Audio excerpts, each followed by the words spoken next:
nitong administrasyon na to na benda to, the mere fact na sinabi niya nag-deliver siya ng pera kay Martin Romualdez, hindi po hearsay yun, eyewitness account yun. Siguro nung balitaan niya na mali-malit, ay isang malita lang naman palang dala nila dito, pero ang dami hong laman ng mga dokumento. Siguro sa tensyon, kabado, samutsari na ho, depresyon, parang may depresyon na yata si Bungit. Kaya biglang tumamlay ho yung kalusugan ho nito. Yung tatatakan na received ng Office of the Secretary of General, there is no question na dapat nila gawin yun. So, nawala daw si SecGen, di ang mangyari dyan, magtago-tago na lang si SecGen, di ba? Tapos kung magtago-tago siya, then that will lead to abuse of rights po. In simple terms, pag ministerial po ang isang duty, dapat gawin lang niya yon at hindi na siya mag-isip. Para siyang magiging literal na parang robot lang, natatanggap lang po dapat siya or gagawin lang niya yung duty niya without thinking or using discretion or judgment. Dadagan on Dito News Update. Alright, nagbabalik ko tayo mga kawitan. Welcome back dito sa ating munting bahay. Ngayon po, pag-uusapan ho natin itong mga kaganapan ho. Lalo na ang pagsampa sana ng impeachment complaint laban kay Bubuoy mga kabalitaan na hindi tinanggap po dyan sa Secretary General mga kabalitaan dyan sa Kamara.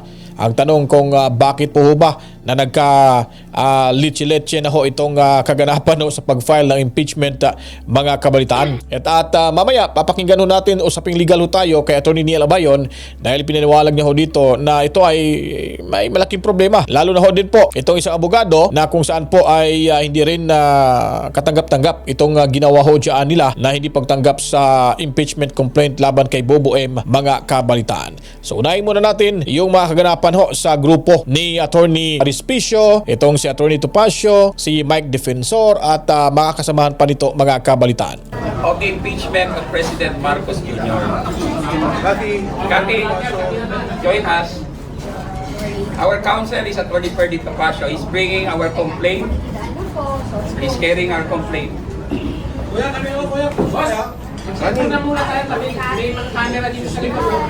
So bali yung bit-bit nitong maleta, ito po yung mga ang laman ho nito ay mga ano po mga ebidensya. Kung meron hong mali maleta ay itong si Tambuaya mga kabalitaan, itong si Bobo M at lalo na ho itong si Dracula ko mga kabalitaan. Meron din hong isang maleta lang, isang maleta lang mga kabalitaan na dala-dala ho ng grupo ni Atty. Topacio. Hindi po yan maleta na laman yung pera. Maleta po yan na may laman hong samut-saring mga ebidensya laban ho kay Bonget or kay Bobo M mga kabalitaan. Alright, so tuloy ho tayo rito sa video ito.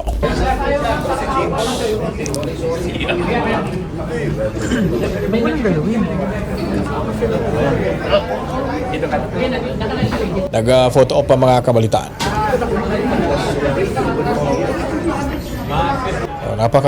Isang maleta yan pero sobrang dami ng ebidensya.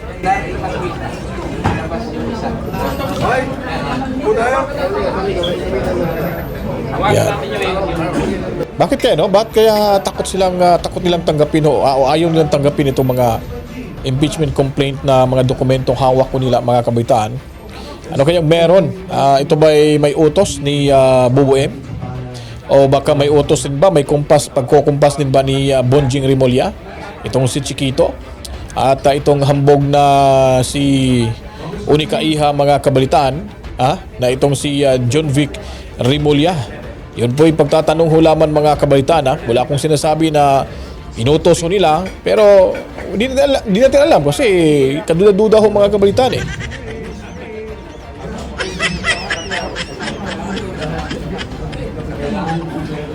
So, hawak namin yung mismong impeachment complaint and the evidence that we have in this complaint. Isang maleta lang. Sa maliit. Walang lamang basura yung maleta, ha? Baliktad. Uy. Mahirap yan. Thank you. Video, magsalita kayo. Video. Okay, let's start with a formal press conference. So we'd like to ask everyone, let's please sit down. So magsimula tayo. Okay, Richardson, the holidays are done. We thought so too, but then Verizon just gave us their best deal. Ang nais ko lamang pong sabihin, very briefly, ay the common thread that runs through all of these accusations is the policy of the present administration of bend the law. Why am I saying this? Some of this may not be included in the complaint, but in law, sa batas po, previous acts constitute pattern that will prove the allegations being made. Ano yung policy nitong administrasyon na to na bend the law, na napapunta kaya merong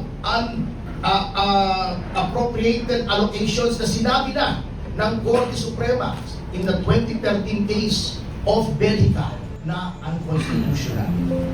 Ito po, tingnan nyo kung paano binibend the law. Kaya dapat pong natigil na to by removing the president. Nakasasabi lang po itong mga kasama ko, yung kay Presidente Duterte.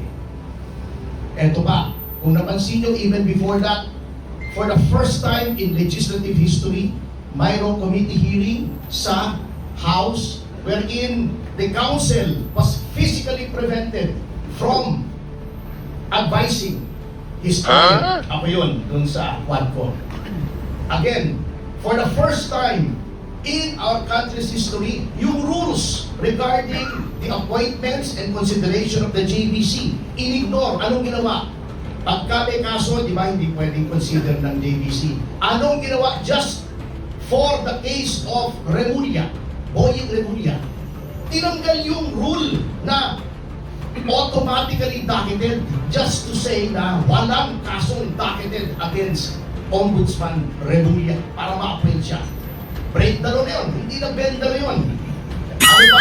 Yung abuse ng administrasyon ng hearsay, nililin lang po ang taong bayan.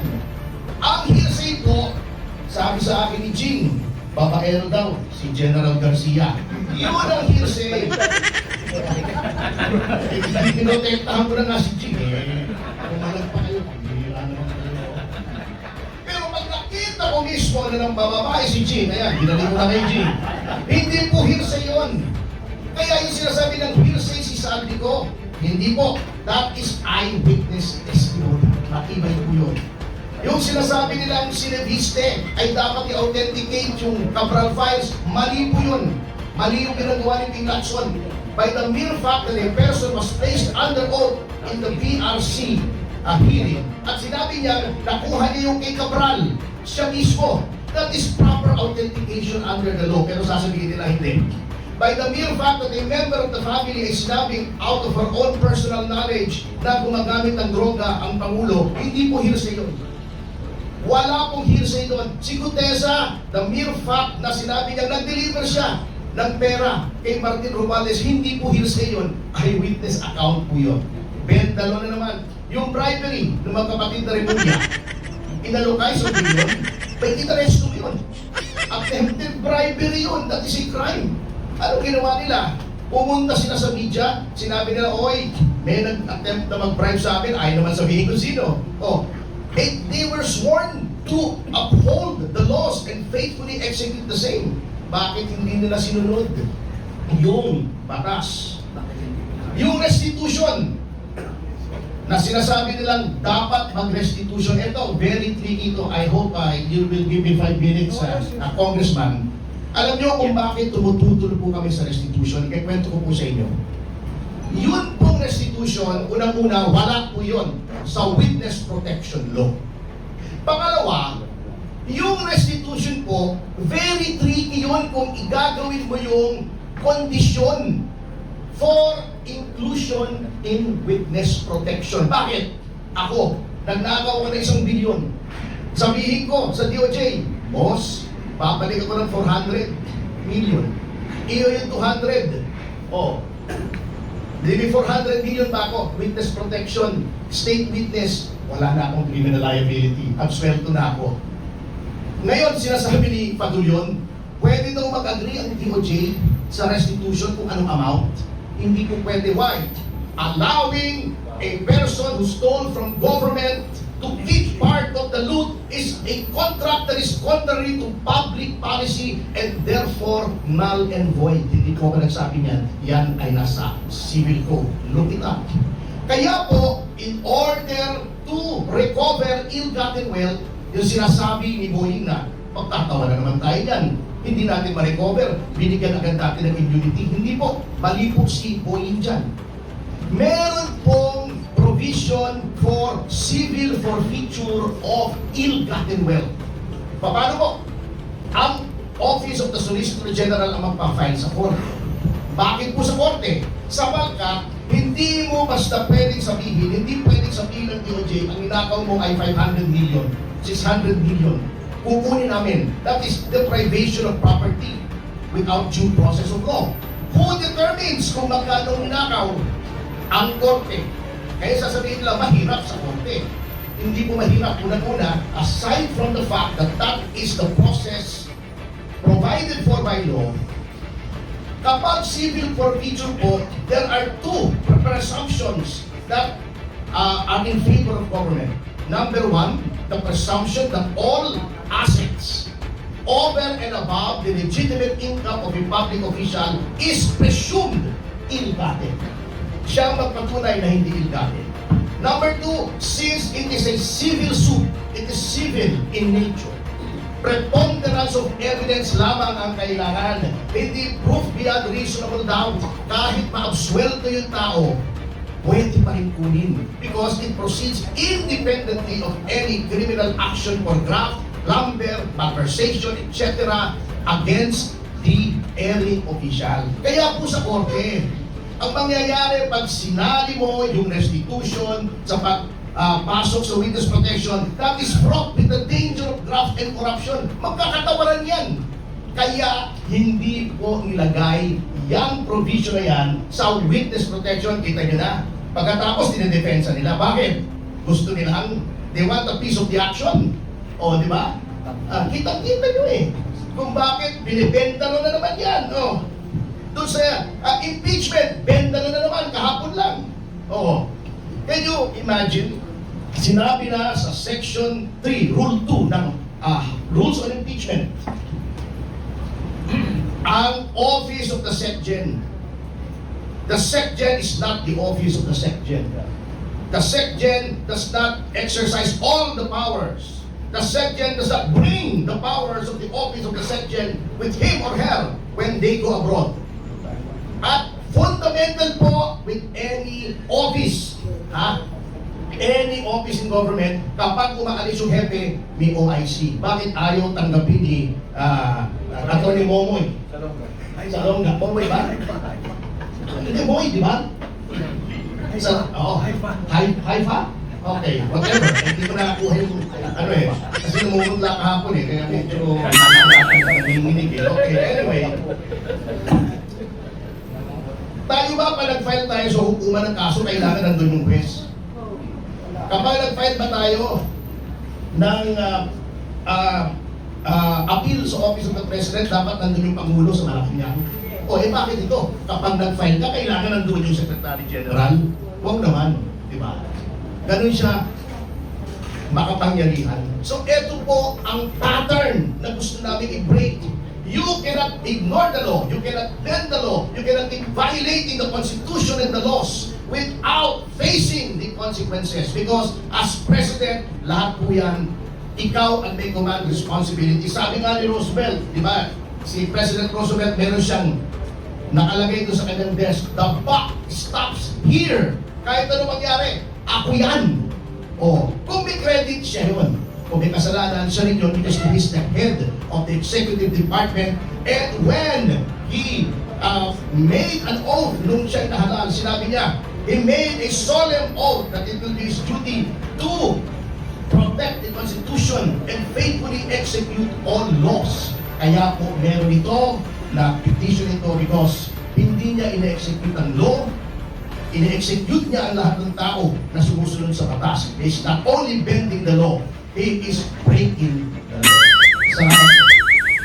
Napakahaba ho yung pagpapaliwanag dito ni Attorney Topacio, pero ang pinaka mas maintindihan ho ang lahat na ito, mga kabataan, ay itong pagtanggi ng mga tao diyan sa Office of the Secretary General, if I'm not mistaken, mga kabataan, na kung saan ay talagang hindi ho nakalusot ang pagsampa ng kaso ng grupo ni Attorney Topacio, ni Congressman Jing Paras, at kasama na ho dito si Mike Defensor Santiago. Bit-bit nila ngayon, mga kabataan, kung makikita nyo po sa video ito, yan po ang nilalaman ho niyan ay mga dokumento, ebidensya. Sana na yun ang gagamitin para ho sa pagsampa ng impeachment complaint laban kay Bobo M, mga kabalitaan.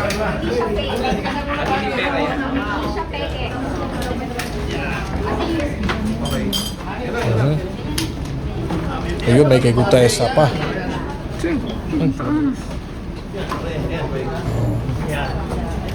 Kakapal. Ito pa. Sugar. Order number 4. Meron pa. Ano ba yung pulang yan? May iba ano pa eh. Ano ba yan na yun? USB? Ano ba yung bit-bit nila? Yung naka-plastic.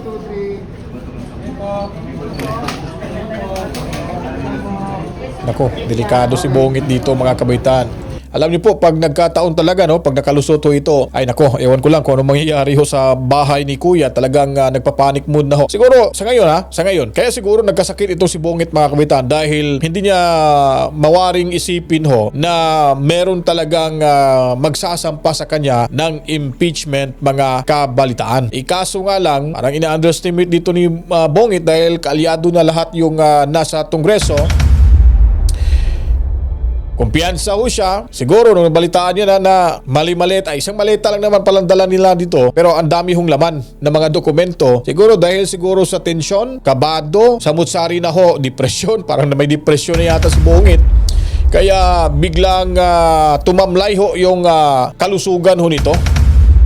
Parang, ewan ko lang sabi nila napapagod sa trabaho, pero tuloy pa rin daw. Pero duda ho tayo dito na malaking epekto ito sa kaisipan ni Bongit, mga kabitaan, dahil dala na ho ng pagkatakot. At ayon pa nga dito ni Attorney Harry Roque na pumunta ng Abu Dhabi, Dubai, itong si Bobo M, na kumbaga may inasikaso daw para doon itago yung kanilang mga ninanakaw. Ayon po yan kay Attorney Harry Roque, mga kabitaan. So, ang mangyayari ho nito, hindi maaring wala hong gagawing hakbang ang Malacanang para hindi ho ito matuloy. Itong first step na ho, yung na-encounter ho ng grupong ito, ay yung pagtanggi ho. Makakalusot man sila sa pagsampa ho nito, malamang yung laban ho nito nasa loob na ho ng Kongreso sa kanilang Speaker of the House, mga kabalitaan. Ang tanong ho natin, ito ba'y tatanggapin dito ni Speaker, sino ba yung speaker na yan? Si D.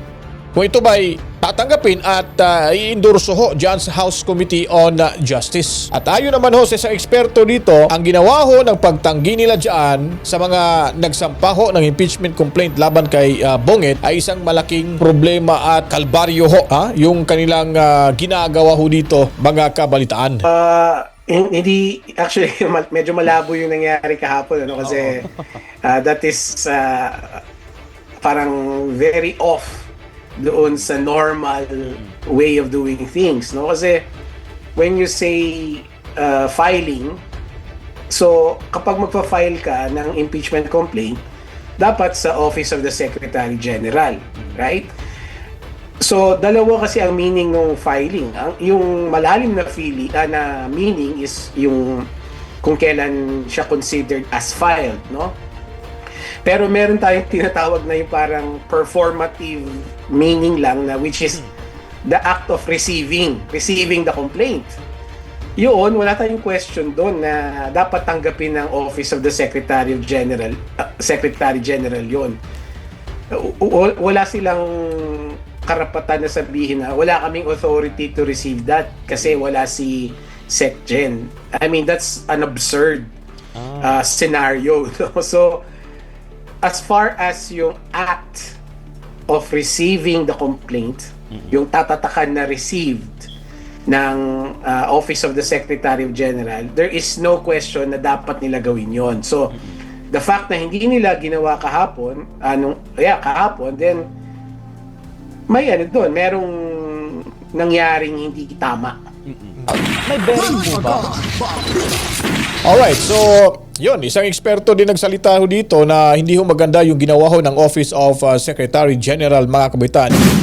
So ano naman ho ang dapat gawin sana ng ating mga complainant? Pero parang kailangan ho natin malaman at maintindihan, mga kabaitaan, kung ano ba ito ba'y tama lang na may nagsabi na hong political analyst na medyo may malaking problema ho tayo rito, at ano naman ho ang magiging explanation ho dito ni Attorney Neil Abayon. Babakinggan ho natin, mga kabaitaan, si Attorney Neil Abayon sa kanyang pagpapaliwanag patungkol ho sa kamulustogang ginawa ho dyan sa Kongreso, lalo na sa Office of Secretary General, mga kabalitaan. So ngayon po, legal discussion naman tayo. Una po, papakita ko muna sa inyo yung rules ng House itself, kung ano ba talaga ang nakalagay regarding pag-receive ng Office of the Secretary General. So this is the Rules of Procedure in Impeachment Proceedings, House of Representatives, 19th Congress. So we are all aware na 20th Congress na po tayo, but if you go to the Congress website, wala naman pong 20th Congress Rules on Impeachment. So more or less, ito pa rin po yung rules ng House in relation to impeachment proceedings. Okay, and then yung ipapakita ko lang po talaga sa inyo dito is this one, itong Section 3. So kung makita po nyo, filing and referral of verified complaints. A verified complaint for impeachment by a member of the House or by any citizen upon a resolution of endorsement by any member thereof shall be filed with the Office of the Secretary General and immediately referred to the Speaker. Okay, so dito po I will agree with dun sa sinabi ng Makabayan Black na ang nakalagay sa rules is Office of the Secretary General, diba? So this is very plain and simple na wordings of the law. Therefore, hindi naman natin kailangan mag-apply ng kung ano-ano pang statutory construction. So therefore po, since Office of the Secretary General ang nakalagay, ang office po ng Secretary General ang dapat magtanggap. Hindi po yung actual presence of the Secretary General ang kailangan, di ba? Because if we will follow the arguments na ginawa ng Office of the Secretary General kanina na wala daw si SecGen, edi ang mangyari dyan, magtago-tago na lang si SecGen, di ba? Tapos kung magtago-tago siya, then that will lead to abuse of rights po dun sa mga taong bayan na gusto i-enforce yung right to accountability against erring public officials. Tama, ito natuto na ho tayo sa pagpapaliwanag dito. Hindi lang talaga specific para lang kay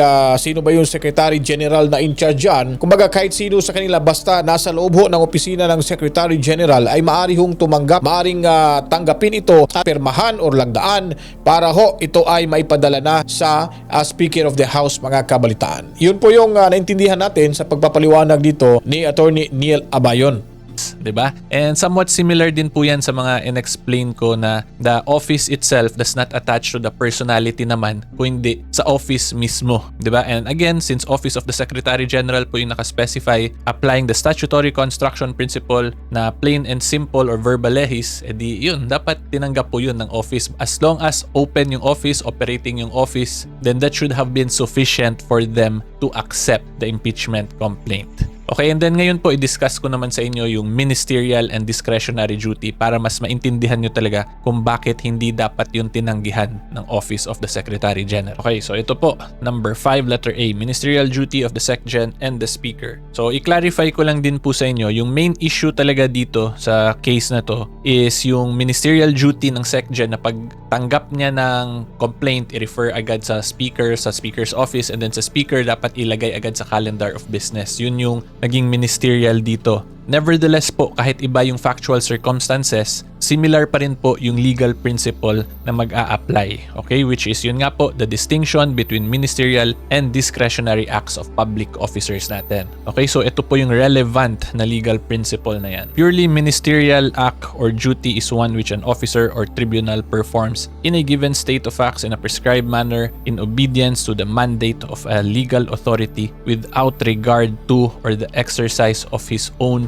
judgment. In simple terms, pag ministerial po ang isang duty, dapat gawin lang niya yun at hindi na siya mag-isip. Para siyang magiging literal na parang robot lang, natatanggap lang po dapat siya or gagawin lang niya yung duty niya without thinking or using discretion or judgment. Yan yung difference nila. So ngayon, ang next question po natin, ministerial ba yung pag-receive ng Office of the SecGen ng mga impeachment complaints? And for that po, ang titingnan lang natin is the Article 11 of the Constitution itself, which provides provides the procedure po, the fundamental procedure kung paano masimulan yung impeachment complaint. So, ito po ang i-discuss ko sa inyo. Medyo tutulungan ko na yung SecGen's office dito. Sabihin na natin discretionary yung function niya to receive impeachment complaints. Okay? However po, kahit discretionary yun siya, limited lang yung magiging discretion ng Secretary General to check whether or not verified ba yung complaint. Kasi dito po, kung makita nyo under Article 11, Section 3, Paragraph 2, nakalagay verified complaint yung dapat i-file. Diba? So since yung SecGen yung initially magre-receive ng filing,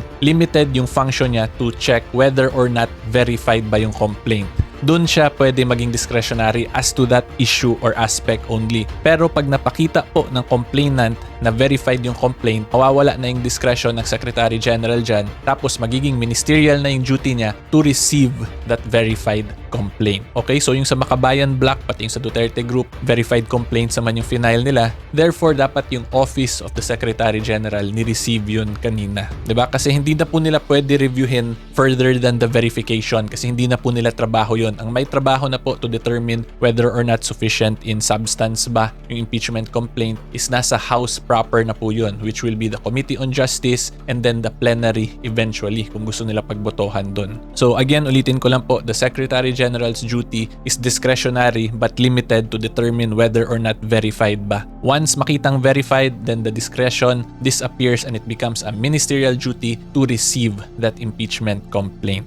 Diba? Yun po dapat yung tandaan talaga ng Secretary General's office. Diba? And again, yung rules din po mismo nila ang nagsabi Office of the SecGen yung magre-receive. Therefore, kahit wala yung actual SecGen dyan, nandyan naman po yung mga staff and yung mga deputies niya na pwede mag-act on behalf of the SecGen para umandar at mag-receive pa rin po ng complaints yung Office of the Secretary General. Okay? So ngayon, ang next issue na lang po natin, what if hindi talaga tanggapin ng SecGen kahit verified pa yung complaint? So, unfortunately, mas magiging madugo po yung next procedure because now, the complainants will have to file what we call a petition for mandamus. So, when you say mandamus, iko-compel mo ngayon yung public officer na yun na gawin yung trabaho niya. And yung dilemma lang natin, kung mag-undergo na ng judicial proceedings, medyo matagal po yun. And yung nangyari ngayon, may na-file ng initial impeachment complaint, yung final nung isang private lawyer. So, yung dilemma, kung mahina yung first impeachment complaint na yon, mahina yung ebidensya, baka ma-refer na yon sa Committee on Justice during the pendency of the judicial proceedings of mandamus for the second and third complaint. So pag ma-initiate na po yung first complaint, ma-refer na sa Committee on Justice, dun na ngayon papasok yung 1-year bar rule. So hindi na tatanggapin yung second and third impeachment. So yun yung nakikita kong possible dilemma dito ngayon ng mga complainants kasi baka again hindi tanggapin. So pag ganyan, they will have to resort nga to mandamus, matagal, may una na, baka yun umandar at ma-initiate, then sisipa na yung 1-year bar rule. Pero ito pong So alright, klaro na po mga kabaitaan, naintindihan na natin kung bakit po ba hindi ho tinanggap ng Secretary of the Office of the Secretary General dahil siguro ito yung kanilang plano ho mga kabalitaan. Itong pagsampa ho ng naunang nagsampa ho ng impeachment complaint laban kay Bubuem, itong si Nisay na isang tunggisista at kasama ho yung kanyang private na abogado na lumalabas ho, may issue din ito dahil abogado di umano ito ni Liza Tanas mga kabalitaan. Marahil ito po yung kanilang mga game plan. Inunahan ho nila na magsampa ho sila ng kaso at tinanggap ho nila ito. Pag may sumunod na impeachment, ay ito po ay hindi na pwedeng tanggapin at mag-aalibay na lang ho sila dito mga kabitan. Kahit alam po ho nila na ito ay isang malaking pagkakamali or kamalian sa kanilang posisyon or pinanumpaang tungkulin na kung saan dapat tanggapin ho nila ito na wala na hong pagtatanong dahil ito ay ministerial ho. Hindi ho discretionary mga kabitan ayon pa dito ni Attorney Neil Abayon. So ibig sabihin, dapat kahit sino ang naandyan, kahit wala hong pilakahead ng Office of the Secretary General, dapat kahit ang sino yung presence na nandyan sa loob, yun po sana ang tatanggap at pipirma mga kabalitaan. Ang problema nga lang, inunahan ho nila yung talagang lehitimo na may mga resibo na complaint or impeachment complaint laban kay Bungit mga kabataan para pag ito ay na-endorso na ho dyan sa Committee on Justice ay magsasara na ho ika nga kumbaga papatak na ho yung 1-year rule bar mga kabataan kung sakaling i-chepwera ho nila itong impeachment complaint na nauna na hong isinampa at ito hong mga tunggusista ayaw rin ho nilang payagan na itong si Bungit ma-impeach dahil pag na-impeach ho ito automatically ho si Inday Sara ang magiging pangulo ng ating bansa, instant president mga kabalitaan. At pag naupo na po si Inday Sara Duterte, yung mga nasa Kongreso ay matatakot na ho dyan sila sa kanilang mga sariling multo mga kabalitaan. Kaya kung nagustuhan niyo po mga kabitan ito ating video presentation, huwag kalimutan po paliguan ng maraming likes, buhusan ng maraming komento, reaksyon, opinion, suggestion at i-share niyo po mga kabitan sa YouTube. Huwag kalimutan subscribe at pinutin ang notification bell. At the same time mga kabitan sa Facebook, follow, like, and share. At kung nais niyo po mapanood ang buong explanation ho dito ni Attorney Nia Labayon, punta lang ho kayo sa kanyang munting bahay mga kabalitaan. At bago tayo magtapos mga kapitan, tandaan niyo po kapag ang tao ay naapi sa kaulilihan, siya po ay magwawagi dahil sa patuloy nitong pagkikipaglaban para sa katotohanan at kinabukasan ng ating inang bayan. There will be a time of reckoning. To God be the glory. Mwah, chip chip. Peace out.